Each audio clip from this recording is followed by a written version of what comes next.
All right, our guest on this segment, our very first segment, is Brandon Caruso with the Indian Healthcare Resource Center. Brandon, it's good to have you here, lad. Good to be here, Sam. Thank you. Good to see you again. How are you? You doing okay? Doing well, yes, sir. Doing very well. You're kind of a man of all hats right now, and A you're little wearing bit. a lot of them. Yes, sir. We're going to be talking about the Resource Center.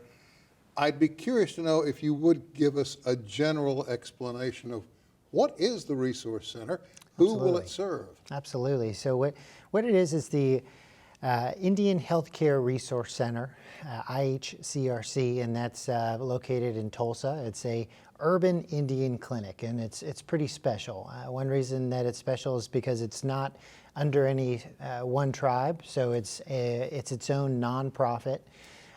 It sits by itself in that the funding, it's not just a IHS facility clinic. It actually receives funding through different sources like state and federal grants, as well as its own fundraising events. So it really is a special place to be affiliated with, and I'm honored to come out here and share a little bit about it. What are you with the center? Sure. So my current position is the president of the board. So myself and about a dozen others, we're all tribal citizens from different tribes all across the country. We come together once every couple months,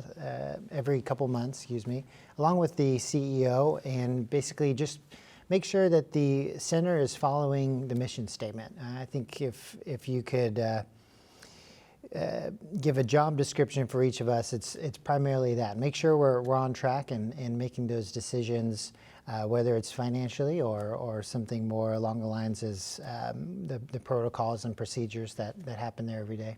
Let me stop you for a minute because I want to make sure I'm on the right wavelength here. You don't actually do medical treatment at the center. You more or less are, as the name implies, outpatient treatment.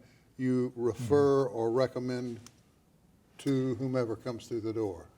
Well, actually, no, that's not the case. We do see, and it's very hands-on with a number of different resources there. So whether it's dentistry, behavior health, optometry, we have an outstanding pharmacy that puts out more prescriptions than the average, I believe, CVS does. So we are very active, both hands-on, and we do some outpatient as well. But I would say most of it's going to be happening in-house, which is great. I looked at the website, and it said primarily you dealt with outpatient services. That would indicate to me someone has a drug dependency problem. They come in and they say, I don't know what to do. I want to combat this. Help me. Sure. So then what happens? Yeah, so in that case, they would see one of our physicians, and there's going to probably be a primary care physician that they might see first, but eventually there'll be more of a specialized care, like a behavior health, to accommodate those. And we have a number of different resources, and what I personally like and try to take advantage of is those resources that happen just not inside the facility, but also outside. So now we are a Indian Healthcare Resource Center, so we do special programs like our powwow, our stomp dance, along with something maybe a little more traditional like a run club. So point being, we not only serve folks that come to us with those challenges like alcoholism or drug habits, but we also focus on preventative treatments as well, and cultural protection. So we really try to hit it in a number of different angles. Explain that for me, because I'm a little hazy. And what do you mean, cultural protection? Sure. So with our urban clinic, and I think you could have a case for this for most urban areas, especially for Oklahoma City and Tulsa. So you have a large population of citizens of federally recognized tribes. So if you live in Tulsa, there's a good chance you live on Cherokee land, Osage land, or Muskogee Creek territory. So you have a lot of citizens that you may not know that they are tribal citizens. However, they have needs and a cultural awareness that I think is a little unique and special, especially about the Tulsa and Oklahoma City area. So what I mean by that is you have folks that can come to the center not only for the resources like prescription drugs, but they can also come to take part and participate in things like a run club or a powwow, and that's something that your city clinics just simply won't offer. That's going to be a really interesting approach to the Indian people to have those services available to them. Sure. They probably will feel a little more comfortable dealing Indian on Indian.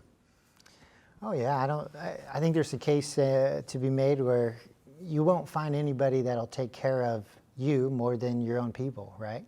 So you have your skin in the game. You're not just taking care of the community, your community. You're taking care of your people, and I think that's been a part of the center since its origination. Are there age limitations? No, there's not.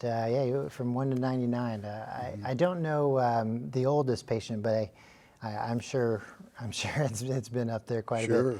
But no, there's not. As a matter of fact, even before one's born, we take care of them. So we take care of expecting mothers as well. So you have prenatal services as well? Yes, sir. Yes, sir. That's interesting. I know we have some outpatient services in the Tulsa area. That their services now are more specialized, more limited, but you guys seem to be opening the door to much, much more than that. That's right, and we're always looking to do more. We have annual fundraisers, Dance to Two Moons. That's our big one that happens every March. And we've just secured a huge expansion, and so we are expanding from our one building to 2 or 3 other buildings in the same vicinity. So what's really exciting is we'll be not just growing in-house, but Go ahead. Oh, okay. I'm sorry. So what's exciting is we'll be expanding with more facilities as well. Do me a favor. The next time you have fry bread get-togethers or wild onion dinners, Yes, pick sir. up the phone and call old Sam. Oh, yeah. Because there ain't nothing I like better. That's right. I think I think a lot of us will say the same. And When did you guys open your doors? 1976 was when we opened. Our leader and CEO, Carmelita Skeeter, she's been our CEO for 30 years now, and she has really been a staple in the community. And she has not just stayed here in Tulsa, but has expanded her wealth and knowledge all across the state and even all across the country. I've been in clinics in Los Angeles, and they talk about the work that our own Carmelita Skeeter has done. I know Carmelita. She is a very above-board, meticulous, and intelligent individual. She is. And you guys are very lucky to have her involved. Yeah, as a matter of fact, Sam, our mayor, G.T. Bynum, just announced in November that Tulsa has a November 11th Carmelita Skeeter Day. No kidding. Yes, sir. Yep. Well, she deserves it. No, I messed up. November 8th. November 8th. That's close enough for television. We got about 2 minutes. Okay. I want to use that time, if we could, for you to plug your services to the Indian people that might not be aware Yeah, that you absolutely. exist. Where are you? How do they make contact? What's the first thing they need to do? Absolutely. Okay, so for folks that are a tribal citizen and they're looking to utilize services, what they want to do is go visit the Indian Healthcare Resource Center, and it's on 6th and Peoria. If you have insurance, great, we'd love to have you. If you don't have insurance, it's going to be free either way. You can utilize all of our services, and we have activities outside of those walls that I touched on before, such as the Run Club, the Yoga Club. We have many services, including our own American Indian Chamber of Commerce, which is become bigger and bigger every year. And And you're also involved with that, aren't you? Yes, sir. Yeah. So right now I work with the American Indian Chamber of Commerce of Oklahoma. So it's a statewide organization, but I liked and I'm very proud that Tulsa is the biggest chapter, and we do very well.